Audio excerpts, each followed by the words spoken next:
Last week, I took this nice trade on AUDUSD, using all of the concepts that I teach you here on this channel. So in this video, we're going to go top down through the entire analysis process from the weekly and the daily, finding the initial setup, all the way to the very low timeframes where I executed and capitalized upon this move. There are links in the description to classes on every one of the topics we use, so after you've watched this video, you can do some further learning. Let's get to the breakdown. So in the true name of top-down analysis, I'm going to be starting on the weekly time frame. I pretty much start up here for every piece of analysis I do, just to build an idea around what the market is doing. On the weekly, we can see we have a swing high and we have the previous swing low, which creates a trading range that the market is now within. Now, as we can see on this large pull down, we traded through this swing low, but that was immediately followed by a very strong push back to the upside. Now, if we take a look at where the previous week closed, just here, then this following week failed to close any lower. We attempted to go considerably lower, but there was a huge amount of buying pressure kicking into the market once we'd swept this low. Now, this is down to swing low liquidity. There are lots of orders situated around here, and once they were swept, we opened the doors to a huge push from the buyers. Now, from that point, we can see that the following 2 weeks of price action were incredibly bullish. So these 2 weeks here had pretty much no rejections, no wicks, which shows uninterrupted buying taking place in this market with no transactional resistance from sellers. So with how strong this momentum is, it tells us that this previous weekly high, this internal range high, is very likely to be pushed through. You can see that we formed this high, we started to sell off, but the rejection is so strong that we actually came up and formed equal highs, okay? So we can mark this out as equal highs. So from a weekly perspective, we've got a pretty good picture that the market was ranging, and now it's had a pretty significant pushback to the upside, which allows us to go down to the daily and lower with the concept that we are likely to trade through these equal highs and potentially even trade through in the future towards this swing high as well. Okay, so now here on the daily time frame, we can see those equal highs quite clearly. We have this swing high, we have perfectly tapped the same level. Now, equal highs are a form of liquidity. As I said, there'll be a class in the description for that. And basically, it's seen as a resistance level in the market. Now, we know that sellers sell from resistance levels. So any sellers that sold here would have stops above the high because it's a swing high. But there will also be traders now stepping in at this swing high. And any traders that enter here in sells will have stop losses above this high. There's also the concept of breakout trades. And the format there would be, if the market closes above this level, breakout traders would be using buy stops to get into the market to go even higher. So basically, just above these equal highs, we've got a big collection of liquidity or orders, okay? And these act as a magnet for price. So with us sitting underneath these equal highs here on the daily, we would be anticipating the market to push through here to at least trade into the equal highs once again and push through that level.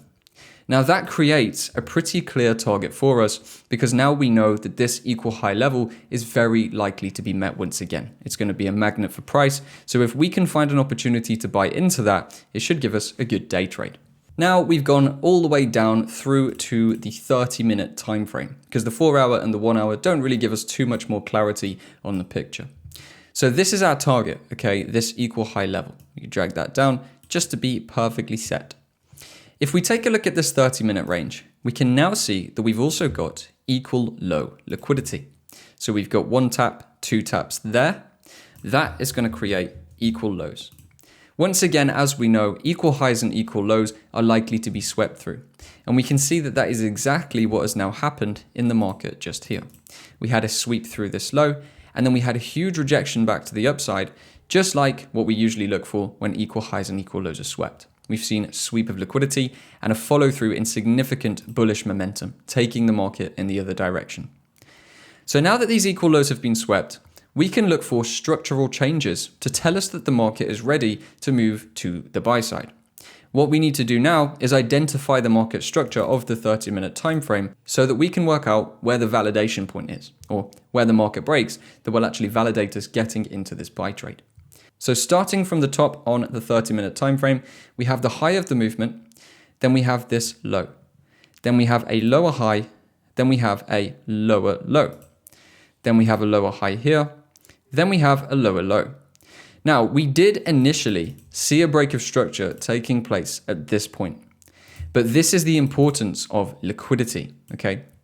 We would never want to buy from this point to take the market higher because we formed those equal lows. And this comes back to a phrase you'll have heard me say many times in my videos, which is never buy above equal lows, never sell below equal highs. If we buy here, because we know there's that liquidity and because we know there's that significant number of orders situated under this level, it's going to be a very low probability buy because the chances of the liquidity being swept before any buying takes place is very high. So rather than seeing this as a significant structural movement, we would actually see this as a little bit of a sweep on itself. So what we can do to mark the structure then, considering the equal lows, is we can move with that original format, but we can say, because we formed equal lows, this is not going to be a viable break. And instead will more likely be a sweep of the structure to the upside, following into a new low. And that is exactly what happened. Now that leaves us with a very clear structure point. It's going to be this high right here, okay? So if we want to get into a position, well, we're going to need to see this high closed above. If the market does not close over this high, then it's just continuing the downtrend. But if it is able to push and close here, that would tell us that this market has shifted from that lower low and lower high format into a higher high, which then tells us we can be ready to get into buys because the market price action has shifted. So just a few hours later, we actually saw we did get a closure above this high. And this was happening early into the day, which is always good news as well. So what we'd now be looking for is our opportunity to pull back and buy, okay? Initially, we can mark out some fibs to get a general idea as to where the market might come into. For me, I'm going to be looking around the 71 to 78 and also the 88 level. So let's mark that on just here. Generally, I want to see the market come between that 71 and 88 range, which is going to be this area down here. If we could find some price action that correlated with this, that would be super solid for getting into a position. And this is where we go down to even lower timeframes to refine our entry zone. Now, I like the 10-minute time frame. 10 minutes, slightly different to what most people use, but it generally gives me some pretty good ideas as to where we can get into positions. So if we take a look at the 10-minute time frame here on AU, we have a demand zone at the very low, we have a push away, and then we had this pullback with the wick retesting this demand. So we know that this small gray zone is no good for buying because that is efficient. This comes down to the imbalance concept. Once again, there's a class in the description for that. So now that that range is efficient, we are going to be looking more so towards this area here, this 10-minute candle range. So this 10-minute candle is the last candle before the impulse away. So that's going to be the one that we want to buy from. And our buy trade is then going to be set up just here. We would place our buy orders at the top of that demand. So our position is pretty much all but ready to go. We have some imbalance here leading us towards this 10-minute demand. This 10-minute demand is the zone that broke the internal structure just here, telling us that it does have significant strength. And it's also a zone that is imbalanced, hasn't been retested yet, so it is inefficient, meaning it's likely the market will pull back to this point for our entry to be executed. So we would look for the pullback into there. We would buy from this level, we would target this high, and that would be the setup complete. So our trade would look something like this. We would place our buys on this level. We would place our stop loss below the low, and we would lead our targets through into this level. And as you can see, that's going to bring us around a 3.45% return if this trade wins, which means we're going to be risking $1 to make $3.50 back. Do that on a larger scale with $1,000 risk, and you're looking at a $3,450 profit if this trade plays out. So now let's see how the market goes. You can see that the market came down. We traded down towards this level.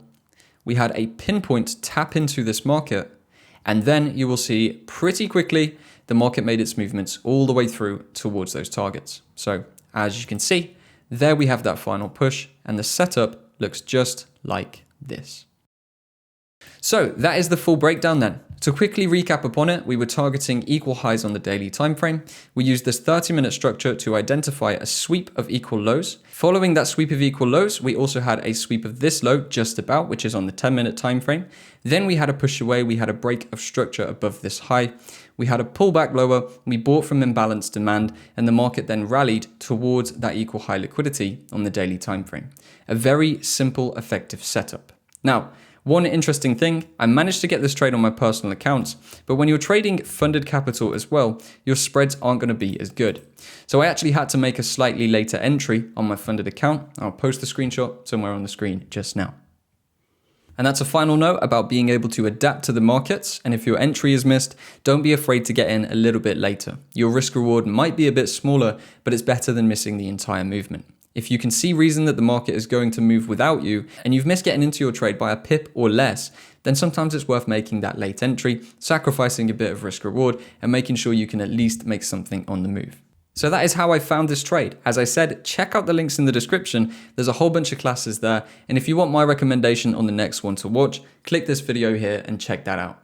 Also be aware I've got a link in the description for a free course as well. That's going to teach you how to build a trading system just like this one. You can check that out if you want to. Thanks for watching, and I'll see you in the next video.